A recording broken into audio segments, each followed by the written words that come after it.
अस्सलाम वालेकुम। Ajmer bird series का अगला हिस्सा धनक के रंग पार्ट 3। इफ़त सहर ताहिर की तहरीर है। उर्दू दानों में मंगनी क्या हुई, फ़ाइका ने बिला झिझक उर्दू अदब की बेदबी करनी शुरू कर दी, बल्कि उर्दू के साथ मुंह मारी कहें तो ज़्यादा बेहतर होगा। लो जी, अजफर अली तलाक दे चुके और शाइस्ता वाहदी तलाक ले चुके। ज़रमीना ने मैगज़ीन की ताज़ा तरीन खबर हम तक पहुँचाई। मगर इन दोनों ने एक दूसरे से शादी की ही कब थी? मैंने तहीर से पूछा। भला हर माह बाकायदगी से खवातीन और शुआ डाइजेस्ट पढ़ते, कोई नई खबर हमसे चूक जाए ये नामुमकिन था। ओए उल्लू, मतलब ये कि अजफर ने सलमा को 9 साल बाद तलाक दे दी, 2 बच्चों के होते दूसरी शादी कर ली, और इधर बेचारी चाइल्ड मैरिज केस शाइस्ता वाहिदी, जो सुबह सुबह लोगों को बेहतरीन जिंदगी गुजारने के फ्री मशवरे देती हैं, अपने 3 बच्चों की परवाह किए बगैर महज शोहरत के नशे को पूरा करने के लिए अपने शोहर से तलाक ले ली। ज़रमीना जोश में आई तो खालिस बटनी बन गई, बट की मोनस। खैर दफ़ा करो, मिट्टी पाओ, मैंने इसका बीपी नॉर्मल करना चाहा। ये लो, सैफ अली खान भी पूरा हो जाने को है। ज़रमीना ने फिर से आह भरी। हैं, क्या बीमारी होगी इसे? मुझे झटका लगा। अभी तो बेचारी करीना ने बामुश्किल शॉपिंग शुरू ही की थी शादी की। पूरा हो गया क्या मतलब?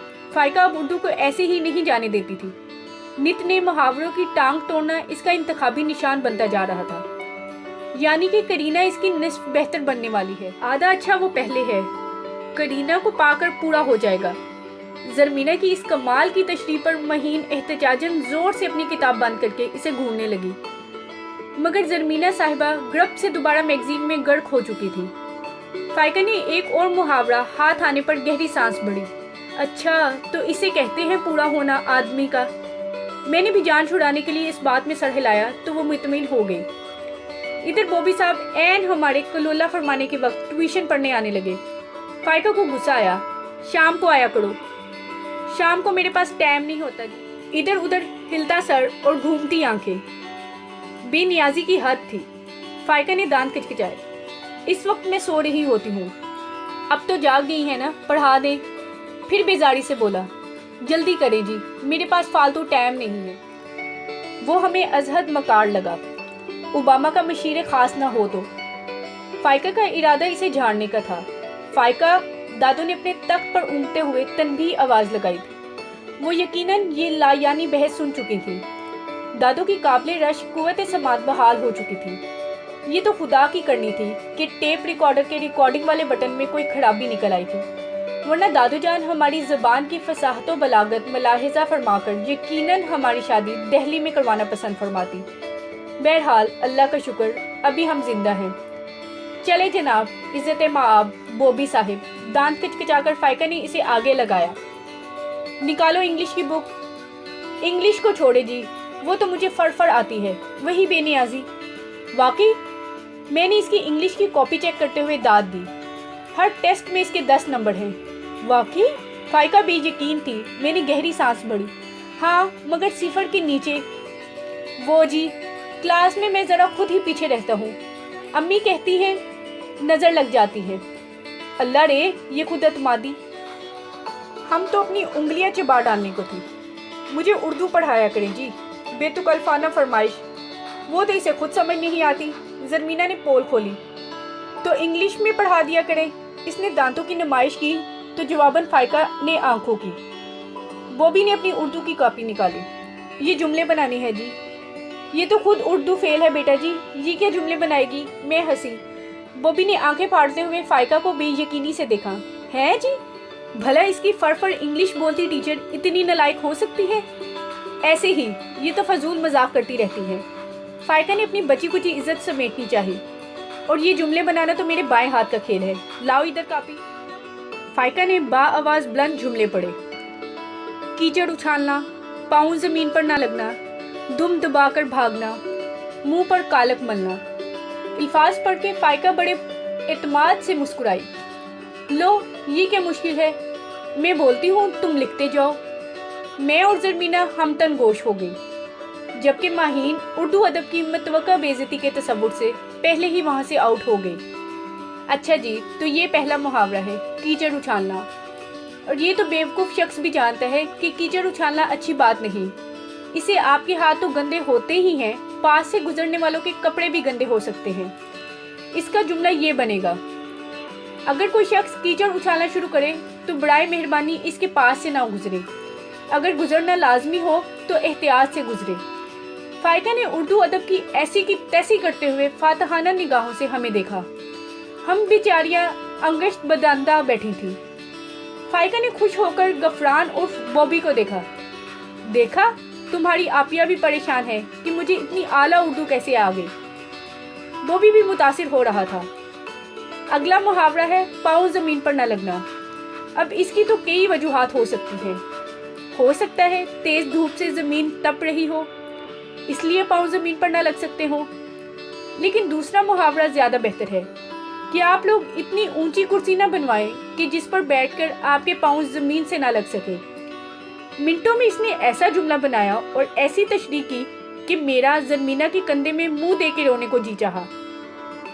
बाजी जी तो बड़ी लैक हैं उर्दू में। हाँ, खुदा का शुक्र है उर्दू के तमाम बड़े शायर मर चुके हैं। जरमीना ने गहरी सांस भरी। फाइका जोश में आ चुकी थी। और ये दुम दबा के भागना, ये तो सबसे आसान जुमला बनेगा। यानी कि अगर रास्ते में से कोई कुत्ता बैठा हो तो इसकी दुम दबा कर मत भागें, वो काट भी सकता है। हम दोनों तो मारे हंसी के लोटपोट हो गए। कुत्ते की दुम ना हुई, हमसायों की डोरबेल होगी। मैंने हंसी रोक कर कहा, इमरान अब्बास से मंगनी रास आ रही है मुझे, कैसे फड़फड़ उर्दू आ गई है मुझे। वो अतराई, मुंह पे कालक मलना। खैर, इसकी कई वजूहात हो सकती हैं। हो सकता है कि लोग गरीब हों, इनके पास मुंह पे लगाने के लिए करीम ना हो, तो उन्होंने मुंह पे कालक ही मलनी शुरू कर दी। और इस आखिरी तशरीह पर तो हम दोनों सर पकड़ के बैठ गए। हमारी काम वाली बाजी प्यारी आज जो सुबह से आई तो अपनी दास्ताने गम सुना सुना के रो रही थी और रो रो के सुना रही थी। इसका नखट्टू शोहर बड़ा जालिम था। नशे की तलब पूरी करने के लिए इससे पैसे भी हथिया लेता और धनाई भी खूब करता। लाउंज में मौजूद हम सब लड़कियां पहले तो टीवी ड्रामे में नुक्स निकालती रहती, मगर जब बाजी प्यारी का रोना खत्म ना हुआ तो हमें भी इंसानियत के नाते मुतवज्जह होना पड़ा। बाजी प्यारी, तुम्हें ज़रूरत ही क्या है इतने जालिम शोहर के पास रहने की? मैंने आलमाना सवाल किया। बेवकूफ़, इसके पास यही एक तो शोहर है। फाइका ने मुझे घूरा। सभी के पास एक ही होता है, मैंने जवाबन इसे घूरा। मगर बाजी प्यारी रूहानसी होकर दादो को फिर से अपनी दास्ताने गम सुनाने लगी, तो हम अपनी गूढ़ गूढ़ियाँ ख़त्म करके मुतवज्जा होना पड़ा। ये देखे जी, इसने पिछले साल मेरा जो बाजू तोड़ा था तो इसमें से अभी भी ठेस उठती हैं। अगर जवाब में तुमने भी इसकी टांग तोड़ी होती तो वो भी इस वक्त अपनी किसी दादी के पास बैठा अपनी दुख बड़ी आप बीती सुना रहा होता। फाइका ने मुंतकमाना अंदाज में कहा। दादो की आंखें हैरत से फैली। तुम्हारे घर में बेलन नहीं है? मीना ने पूछा। तो बाजी प्यारी फखर से बोली, है जी, बड़ी गोल गोल रोटियां बेलती हूँ मैं। बाजी प्यारी, वो बेलन सिर्फ रोटियां गोल करने के लिए नहीं बल्कि शोहर के हवास गुल करने के लिए भी काम आता है। मीना ने तकरीब काराना मशवरा दिया। बाजी प्यारी तो एक तरफ रही, दादो तक उछल पड़ी। हाय हाय, हवास में तो हो तुम मीना की बच्ची, उठाऊं छड़ी में? मीना बदक के दूर हटी। लो, अभी पिछले दिनों मशहूर टीवी चैनल पर एक खतून वजीर ने भी यही मशवरा दिया था। इसे तो किसी ने कुछ नहीं कहा, वो मुंह बनाकर बोली। इसलिए तो कहती हूँ इस शैतानी डिब्बे से दूर रहा करो। कभी जो अच्छी बात सीखी हो इसे। वो तिलमिलाकर बोली तो माहौल बिगड़ता देखकर बाजी प्यारी चुपके से निकल ली और फिर हम सबको भी लाउंज बदर होना पड़ा। फाइका की नैया डूबते डूबते बची। जी हाँ, वही मुहावरों की टांग तोड़ने की पादिश में इतनी बेखौफी से उर्दू के साथ मुंह मारी का कोई तो नतीजा निकलना ही था। इमरान अब्बास की आपा भी का फोन आया तो फाइका बीबी खुल उठी। इधर उधर की सारी बातें कर लेने के बाद जब सामने रखे पेपर पर माहीन से लिखवाए आलमाना जुमले और मुश्किल अल्फाज खत्म हो गए तो फाइका ने इमरान अब्बास का हाल पूछ ही लिया। वो तो दादा जान के साथ मीरपुर गया हुआ है। खैरियत? फाइका चूंकि बस दादा जान के एक दोस्त पूरे हो गए थे, वहाँ गए हैं वो और इमरान। अरे वाह, दादा जान के दोस्त भी पूरे हो गए। फाइका की खुशी दीदनी थी। अब इस बेचारी की जाने बिला कि यहाँ पूरे होने से क्या मुराद है। अब अभी इसके खनखनाते लहजे पर पहलू बदल के रह गई। अब इतनी खुश इखलाक बहू भी क्या करनी जो किसी की फोतकी पर भी खुल उठे। वैसे क्या उम्र है दादा जान के दोस्त की? फाइका ने पूछा। यही कोई 70 साल, आपा भी ने सरसरी सा कहा। माशाल्लाह सेहत अच्छी होगी, तभी तो इस उम्र में ये कदम उठाया है उन्होंने। फाइका ने तौसीफी अंदाज में कहा। हैं? क्या कह रही हो? कुछ समझ में नहीं आ रहा। इमरान कह रहा था अजमीर को बता देना, इसकी भी कोई जान पहचान थी जमान बेग साहब से, इसने जाना हो तो 2:30 बजे तक पहुंच जाए। आपा भी के तो सर पर से फाइका की लन तरानी गुजर रही थी। उन्होंने फौरन गुफ्तगू समेट दी। फाइका फ़ोन बंद करके सीधा मेरे पास आई। लो जी, मेरे दादा सुसर के दोस्त जमान बेग साहब पूरे हो गए। फाइका ने सनसनीखेज खबर सुनाई जो दादो के कान में पड़ गई। इन्नल्लाहि व इन्ना इलैहि राजिऊन। दादो ने बाआवाज़ बुलंद कहा तो हम सब ने ही इनकी तकलीद की। फाइका ने एक झांपड़ मुझे और एक माहीन को रसीद किया और मीना को घूरते हुए बोली, बेवकूफ़ो, मैंने इनके मरने की खबर नहीं सुनाई। पूरे होने से मुराद वो भी किसी के नस्फ बेहतर हो गए हैं। 70 साल की उम्र में शादी कर रही हैं वो। ए लो, हद हो गई रंगीन तबीयत की। ना, ये कौन सी उम्र है शादी की कि जब टांगे कब्र में लटक रही हो। दादो जो लाउंज में आ चुकी थी नागवारी से बोली, तो क्या हुआ, मुंह तो बाहर है ना। मीना मेरे कान में घुसी तो मुझे जोरों की हंसी आई। आपा भी कह रही थी मीरू को बता दो जमान बेग साहब की शादी में शिरकत के लिए 2:30 बजे तक पहुंच जाए।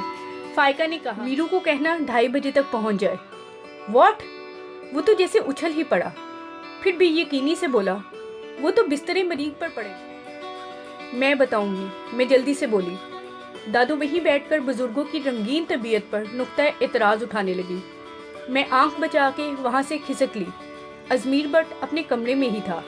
मैंने मीरू के कमरे के सामने खड़े होकर पहले अपनी सांस मामूल पर लाने की मशक की। दिल पे हाथ रखा तो वो बेतहाशा तेज़ी से धड़क रहा था। पहले तो मैं घबराई, फिर फौरन ही ख्याल आया कि दिल के धड़कने पर परेशान होने का क्या मतलब। परेशानी तो तब है जब धड़कन रुक जाए। बहरहाल मैंने दरवाज़ा नॉक किया। अंदर से इजाज़त मिलने पर मैं दरवाज़ा खोल कर अंदर दाखिल हुई तो वो खुशबुओं में बसा कहीं जाने को तैयार हो रहा था। आईने के सामने खड़ा बाल बनाता वो शायद जमान बेग साहब ही की शादी में शिरकत के लिए जा रहा था। मुबारक हो, मैंने दोस्ताना अंदाज़े गुफ्तगू का आगाज़ किया। इसने आईने में मुझे खफीफ सा घूरा। मेरी कौन सी लॉटरी निकल आई है। इमरान अब्बास की आपा भी का फ़ोन आया था। मैंने इन लम्हों को तवील करना चाहा तो इनका फ़ोन कौन सा मरीख से आया है जो मिशन की कामयाबी की मुबारकबाद दे रही हो। या अल्लाह, करेला भी इस शख्स से थोड़ा मीठा ही होगा। मैं कड़ कर रह गई। वो बाल बनाकर मेरी तरफ पलटते हुए स्पाट लहजे में बोला, अब 2 मिनट में सीधी बात बताओ, ये पहेलियाँ मुझे नहीं पसंद। मुझे भी सीधे होते 2 मिनट लगे। फड़ बता दिया। आपा भी कह रही थी जमान बेग साहब की शादी है। किसके बिस्तर पर पड़े थे? मैं होंक हुई। बेवकूफ़, वो तो सख्त बीमार थे, तो इसीलिए शादी का सोचा होगा ना, कोई देखभाल करने वाली आ जाए। मैंने समझदारी दिखाई, मगर वो बेयकीनी की कैफियत में था। Are you sure? हाँ, मैंने खुद अपने इन गुनाहगार कानों से सुना है, फाइका बता रही थी। मैंने पुरजोर अंदाज में यकीन दिलाने की कोशिश की तो वो मुझे घूरने लगा, मगर मुझे ज़रा भी फिक्र नहीं हुई। जी हाँ, आते हुए मैं नफासत से ब्लश ऑन और मस्कारा लगा के आई थी। यूं ही घूरते हुए वो थोड़ा सा आगे बढ़ा। मैं शर्मा सी गई। इसकी निगाह मेरे चेहरे पर थी। ये तुम्हारा चेहरा इतना ब्लश क्यों कर रहा है? वो यकीनन 100 जान से फिदा होने की तैयारी में था। मैं लजा सी गई। यूं लाल हो रहा है जैसे किसी ने थप्पड़ मारे हो। ए लो, निकल गया रोमांस के गुब्बारे में से हवा। मैं सख्त बदमज़ा होकर इसकी तरफ देखा और मुंह फुलाए बाहर निकल आई। शाम को वो दंदनाता हुआ पूरे घर में मुझे और फाइका को पुकार कम और धार ज़्यादा रहा था।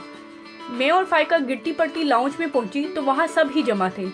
हाँ, तो किसकी शादी खानाबादी थी आज? वो तंजिया लहजे में कहता कड़े तेवरों से मुझे और फाइका को घूर रहा था। वो ये फाइका ने ही बताया था जमान बेग साहब की शादी है और तुम भी इनवाइटेड हो। इसके तेवर देखते हुए मैंने सच बोलना ही मुनासिब ख्याल किया। अच्छा, तुम बताओ, तुम्हें किसने ये खबर दी थी? वो फाइका की तरफ मतवज्जो हुआ। वो आपा भी का फ़ोन आया था। उन्होंने ही कहा था कि जमान बेग साहब शादी फरमा रहे हैं, बल्कि बारात लिए निकल चुके हैं। मीरू तंजिया गोया हुआ तो फाइका तज़बज़ब का शिकार हो गई। फिर कदरे तफाकुर से बोली, नहीं, वो तो खुद मैं इंटेलिजेंट हूँ, बाकी का अंदाज़ा तो मैंने खुद ही लगा लिया। आपा भी ने तो बस इतना ही बताया था कि जमान बेग साहब पूरे हो गए हैं। दादू की आंखें उबल पड़ी। मीरू लड़ने मरने को तैयार, अम्मी अब्बू सर पकड़ के बैठे। खुद मेरा दिल भी उछल कर हल्क में आ अटका। पूरे हो गए मतलब? वही जो मीना ने बताया था, किसी को अगर निस्फ़े बेहतर मिल जाए तो वो पूरा हो जाता है, यानी मुकम्मल। फाइका को सारा सबक याद था। तेरा बेड़ा ही तर जाए फाइका की बच्ची। फाइका की अम्मी यानी छोटी चची ने माथा पीटा। बेवकूफ़, मैंने धड़कते दिल के साथ मीरू के लशपुश अंदाज देखे। ऐसे शानदार हुलिये में वो जनाजा अटेंड करके आ रहा था। उई नोच, ये मुई इंग्लिश मीडियम की पढ़ाई। अरे पूरा होने का मतलब था कि वो फौत हो गए हैं। दादू ने अपनी छड़ी की नोक फाइका के हाथ में चुभोई। वो हूंक सी हो गई। उन्होंने कहा कि दादा के दोस्त पूरे हो गए हैं, इसने इनकी शादी के बैंड बजवा दिए। शर्म आ रही है मुझे सोचकर। इमरान अब्बास को फ़ोन करके मैंने मैरिज हाल का पूछा तो वो कब्रिस्तान का एड्रेस बताने लगे। अजमीर पट का कश्मीरी खून उबल रहा था। हम दोनों वहाँ से कान दबाकर भागे। कमरे में जाते ही फाइका ने मुल्क दुश्मन अनासर की तरह बिखरी उर्दू की किताबें उठाकर अलमारी के निचले खाने में ठूंस दी। तोबा, इस के मतलब वाली जुबान से तो अल्लाह ही बचाए। वो कानों को हाथ लगा रही थी। बस, मैंने सोच लिया है कि मैंने क्या करना है। मैंने तकरीर करने वाले अंदाज में हाथ लहरा कर इन पांचों को अपनी तरफ मुतवज्जह किया। वो तो मुझे भी पता है।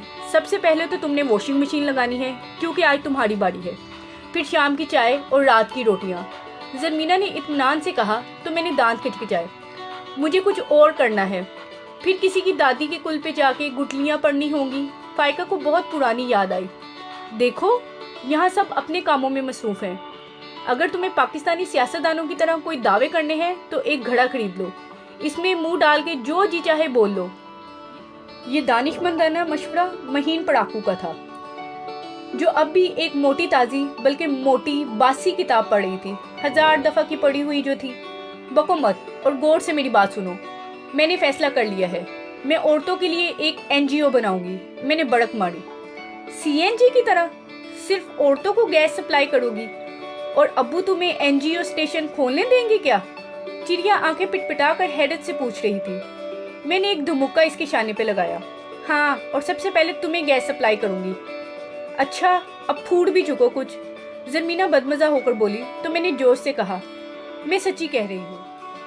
औरतों को मर्द के जुल्म सहते देखकर अब्बा जी प्यारी ही को देख लो। इतनी मेहनत से कमाती है, फिर भी मार खाती है। कोई नहीं, दादो कहती है बाजी प्यारी तो जन्नती है। नवीन ने इख्तलाफ किया तो मैं तंजिया बोली, जाहिर है इतनी मार खा के फोत हो जाएगी तो जन्नत में पहुंच ही जाएगी। ये बशारत तो कोई भी दे सकता है। हर जगह औरत के हुकूक दबाए जा रहे हैं। औरत दुख सह रही है, औरत मार खा रही है। मार से याद आया, नुक्कड़ वालों ने अपने सामने वाले मकान किराए पे दे दिया है। इनके जो किराएदार आए हैं, इन मियाँ बीवी के झगड़े भी बड़ी आवाज़ें आती हैं। चिड़िया को याद आया। वाकई मैं हैरान हुई। दादों की खानदानी रवायत के मुताबिक हम इन किराएदारों के घर पहले दिन का खाना देने गए तो इन मियाँ बीवी को भी देख लिया।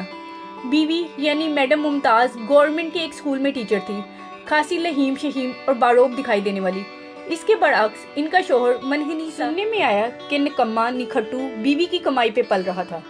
मगर यही मिनहनी सा बंदा इतना बारोब सी मैडम मुमताज़ की क्या दुर्गत बनाता था, ये खुदा ही जान। मोहल्ले वाले तो बाशमूल हमारे मैडम मुमताज़ की चीखें सुन सुन के इसके हमदर्द हो चुके थे। मेरे ख्याल में तो फील्ड वर्क यहीं से शुरू किया जाए, यानी मैडम मुमताज़ से। मैं पुरजोश हुई। मैंने देखा तो फाइका और नवीन मैगजीन में, महीन किताब में, चिड़िया अलमारी में और मीना अपनी कमीज़ की तरपाई में जी जान से गुम थी। हैं, यानी मैं इतनी देर से बकवास कर रही थी। मुझे तैश आया। पहले होमवर्क तो कर लो, फील्ड वर्क की बारी तो बाद में आती है। अजमीर भट्ट की आवाज़ ने मुझे उछलने पर मजबूर कर दिया। एक तो ये शख्स फरिश्तों की तरह हर जगह मौजूद, ये क्या प्लानिंग हो रही है? वो यकीनन सुन चुका था, इसलिए मैंने सच बोलना ही मुनासिब समझा। बाजी प्यारी और मैडम मुमताज़ के दिलवोज़ किस्से इतने जज्बाती अंदाज में इसे सुनाए, बल्कि इसे मुतासिर करने के लिए 2 आंसू बीमा मुश्किल निकाल ही लिए। और शट अप, इसने बेजारी से हाथ उठाकर कहा। तुम बस घर बैठी इंडियन सोप देख देख के दिमाग चलाती रहती हो। आजकल की औरतें भी कम नहीं। कसम से मीरू, कभी बाजी प्यारी का नीलो नील चेहरा देखो और वो मैडम मुमताज़ जो कमा कमा के शोहर को खिलाती भी है और जुल्म भी सहती है। मैंने इसे यकीन दिलाने की कोशिश की। खबरदार, जो सुनी सुनाई पे कोई एक्शन लेने की कोशिश की हो तो। इसने आंखें दिखाई तो मैं दबक गई, मुनमुना ही सकी। मैं कहाँ की कमांडो हूँ जो कोई एक्शन लूँगी किसी के खिलाफ। और वो जो मैंने तुम्हें खाने पकाने की तरकीबों वाली 2 बुक्स गिफ्ट की थी, वो क्या की हैं तुमने? वो तो इसने अगले रोज़ ही मीना की ज़ुबान बुरे मौके पर फिसलने वाली थी, मगर मैंने तेज़ी से इसकी बात काटी। अगले रोज़ ही मैंने जिल्द करवा के वो लम्हे भर को मुझे घूरता रहा। अब अल्लाह गवाह है, वो साल भर पुरानी किताबें तो मैंने गुस्से के मारे अगले ही दिन रद्दी वाले को दे दी थी, मगर मीरू के सामने ऐसा एतराफ़ करना अपनी शामत बुलवाने के मुतरादिफ था। शुक्र अल्लाह, तभी इसकी कोई कॉल आई तो वो वहाँ से चला गया। मैं धप से फ्लोर कुशन पे गिरी। या अल्लाह, तेरा शुक्र है, तूने मुझे बेइज्जती से बाल बाल बचा लिया। फाइका ने मेरी तरफ देखते हुए दुआया अंदाज में हाथ उठाए। जो मर्जी हो जाए, मैडम मुमताज़ और बाजी प्यारी को मैं इनके हुकूक दिलवा के ही रहूँगी। मैंने भी बांगे दहल ऐलान किया तो बाहर की तरफ जाता मीरू वहीं से बोला, तुम्हें तो मैं आकर बताता हूँ। लो जी, कहाँ के नारे, कहाँ की हिम्मत, उल्टा बीपी लो हो गया। मीना ने ग्लूकोज पिलाया तो कहीं होश आया। मीरू का डर एक तरफ और खिदमत खल का जज्बा एक तरफ। रात को जब मैडम मुमताज़ के टेरेस के साथ वाले कमरे से अजीबोगरीब आवाज़ें आती तो मैं फाइका या मीना को ज़बरदस्ती साथ लिए अपनी छत की रीलिंग से लटक लटक के सूरत हाल का जायज़ा लेने की कोशिश करती। ऐसे में एक बार मीरू और उमर ने छापा मारा और हमें रीलिंग से लटकते यानी रंगे हाथों गिरफ्तार कर लिया। ये क्या बदतमीजी है। अजमीर बट हैरान ही इतना था कि अपने सवाल को गुस्से का तड़का न लगा सका। इसकी अचानक आवाज़ मेरी और मीना की समाअतों पर क्रूज मिसाइल की तरह गिरी। वो मैं मतलब हम दोनों चांद देख रहे थे। मैंने कुछ ज़्यादा ही लंगड़ा बहाना बनाया। हैं? किसके चचा को देख रही थी? उमर ने मुझे घूरा। अच्छा, मीरू ने तंज किया। आज से पहले तो आसमान पे ही चांद दिखाई देता था। ये कौन सा चांद है जो रीलिंग से लटक के देखा जा रहा था? तुम बताओ मीना, क्या हो रहा था ये? मीनू ने बहन पे रोब डाला। मैंने लाख घूरा, अंधेरे का फ़ायदा उठाकर इसकी पसली में कोहनी रसीद की, दांत कचकचाए, मगर मीरू की दहशत ने इसकी ज़ुबान की कैंची तेज़ी से चला दी। कसम ले लें भाई, मैं तो सोने के लिए लेट चुकी थी। ये रूई की बच्ची ज़बरदस्ती मुझे साथ ले आई। कह रही थी मैडम मुमताज़ और इनके शोहर का लेट नाइट शो देखते हैं, बल्कि मोबाइल से मूवी बनाकर किसी चैनल को भेजने का इरादा भी था इसका। सत्यानाश हो तेरा मीना की बच्ची। मैं दांत पीसते हुए दिल ही दिल में तहैया कर लिया था, बाबी बनते ही इस नंद गली का गन की मैं दुर्गत बना के रख दूंगी। मगर फिलहाल तो अजमीर पट से जान छुड़ाने का मरहला था। मैं फौरन मलका जज्बात बनी। हाँ, तो मैं तुम लोग की तरह बेहिस और मुर्दा ज़मीर की मालिक नहीं हूँ। मैडम मुमताज़ को मार पड़ती है तो चोट मेरे दिल को लगती है, क्योंकि मैं भी एक औरत, मेरा मतलब है कि लड़की हूँ, और इस माशरे में औरत का हक हमेशा ही गासिब होता आया है। मगर नहीं, अब और बर्दाश्त नहीं किया जाएगा। 100 दिन शोहर के पूरे हो गए और अब मैडम मुमताज़ का एक दिन आएगा, मगर वो भी तो तुम लोग आने नहीं दोगे, क्योंकि तुम लोग भी मर्द हो। तकरीर के आखिर तक आते आते मुझे वाकई रोना आने लगा। उमर अपनी हंसी छुपाने की कोशिश कर रहा था और मीरू सीने पे बाजू लपेटे तंजिया नज़रों से मुझे देख रहा था। बस इतनी ही याद की थी। ओह, ये इसके तंज। इस वक्त मैडम मुमताज़ के घर से शोरो गुल की आवाज़ें आने लगी। सामने वाली लेन में 2 घर छोड़ के नुक्कड़ वाला घर इनका था, जिसका टेरेस हमारे टेरेस से साफ दिखाई देता। देखा सुना तुम लोगों ने, या खुदा, मैडम मुमताज़ का एक दिन कब आएगा? मैं फिर से जज्बाती हुई। हाथ कंगन को आरसी क्या, पढ़े लिखे को फारसी क्या। आओ ज़रा तुम्हें असलियत दिखा ही दूँ। आज तो हंगामा हो भी टेरेस पे ही रहा। मीरू ने मेरे कुछ समझ में आने से पहले ही मेरा हाथ थामा और रीलिंग की तरफ बढ़ा। हमारे टेरेस पे लाइट बंद होने की वजह से अंधेरा था, जबकि मैडम मुमताज़ का टेरेस एनर्जी सेवर से जगमगा रहा था। तभी शोरो गुल के साथ मैंने मैडम मुमताज़ और इनके मनहरी से शोहर को बदस्तों गिरेबान देखा। मेरा दिल उछल कर हलक में आन टिका, टांगों पे लर्जा ताड़ी हो गया और सारा वजूद ठंडा पड़ गया जब मैंने मैडम मुमताज़ को, जी हाँ, मैडम मुमताज़ को अपने मनहरी से शोहर को उठाकर धोबी पिटार मारते देखा। तुम्हारी तो ऐसी की तैसी, मुझ पे रोब डालते हो अपने घर वालों का। अरे मैं तो नमक लगा के खा जाऊं इन सबको। मैडम मुमताज़ की करारी आवाज़ और बकरा बने इनके शोहर। बेगम मम, मैं तो आदल, इधर आओ जल्दी। मैडम मुमताज़ ने अपने 10 साला बेटे को आवाज़ दी तो वो भागता हुआ आया। चलो पापा के ऊपर बैठो ज़रा, इनकी अकल ठिकाने आए। और आदल मियाँ फट से बकरा बने पापा जी के ऊपर सवार हो गए। बेगम कुछ तो ख्याल करो, लोग देख रहे हैं। शोहर जी की घगिया आवाज़। अरे देखने दो लोगों को, इनको भी तो पता चले मेरी मजलूमियत का, कि तुम्हारे जैसे शोहर ने मुझे कितना तंग कर रखा है। अभी पिछले जख्म बढ़ते नहीं तुम्हारे कि फिर से मेरा पारा चढ़ा देते हो। मैडम मुमताज़ गर्जी, तो मीरू के हाथ में दबा मेरा हाथ ठंडा पड़ गया। अब बताओ, देख लिया मैडम मुमताज का एक दिन? मीरू ने दांत पीसते हुए कहा तो मुझसे कोई जवाब न बन पाया। अगले रोज गली में रेडी वाले से बहुकम दादो, मैं और मीना टमाटर खरीद रहे। जब मैडम मुमताज भी सब्जी खरीदने चली आई, मीना की लाख पुहनियां मारने के बावजूद मैंने इन्हें सलाम किया और हालचाल पूछा। मेरा इरादा इनकी ब्रेन वॉशिंग का था, मगर वो शायद ज्यादा बेतकल्फी के मूड में नहीं थी। सब्जी खरीदते ही बोली, मैं अब चलूं, आपको तो पता है आदिल के पापा कितने गुस्सीले हैं, जरा टाइम पे हांडी न चढ़ाऊं तो खाल खींच लेंगे। वो तो चली गई। हमारे हैरत से खुले मुंह बामुश्किल बंद हुए। हद होती है ढिठाई की। हम मैडम मुमताज की ढिठाई पर अश अश कर रहे थे। तभी मैडम मुमताज के शोहर नामदार पास से गुजरे तो माथे पे नील और घूमर, होंठों पे झिम्पी सी मुस्कुराहट और हाथों में लंगड़े आमों का शापर। मेरी और मीना की जो हंसी छूटी है तो फिर मैडम मुमताज के शोहर को वहां से तेजी से खिसकते ही बने।